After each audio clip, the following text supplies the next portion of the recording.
Nawuqala indawo le angekhe watsheja. Ungayeqisa amehlo.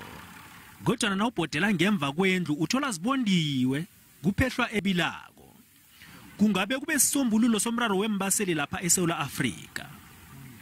USibusiso Shabangu ukhiqiza imihlobo emihlanu yeembaseli ngokuncibilikisa iimplayistiki ezisilaphazekileko. Umlilo wakhona kufanele ubasele uvuthe ilangabo elikhulu.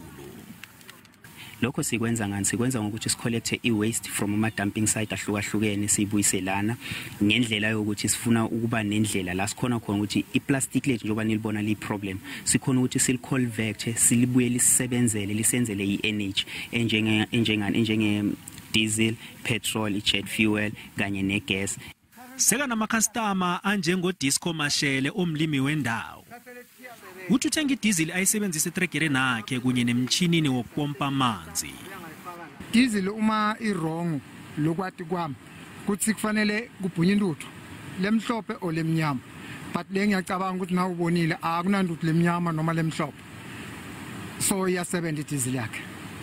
Njengombana nakuphela nesitshijilo sokuhlela kwemisebenzi singakanje, uShabangu sekaqatshe nabantu abatsha abasithandathu. Sizama nathi ukuthi manje sithole isingwa sakusasa yabona. Sithola ukuthi na ibhizinisi ithuthuthu yabona. uShabangu sekhe wafaka nesibawo sokulekelelwa eofisini elilekelela amabhizinisi wabantu abatsha isida. Kodwa nakhanga lithola isizo. Mvanje umnyango lo uthembise ukumlekelela. SIDA will also assist him with compliance issues such as obtaining a waste management license, environmental impact assessment report, permit to produce diesel and many more. Shabangu sekayihlolise ngokusemthethweni ibhizinisi yakhe. Uthi usadinga isizo lemali zokufeza ibhudango lakheli. Njengombana inkosi yendawo le imnikele nendawo yokusebenzela.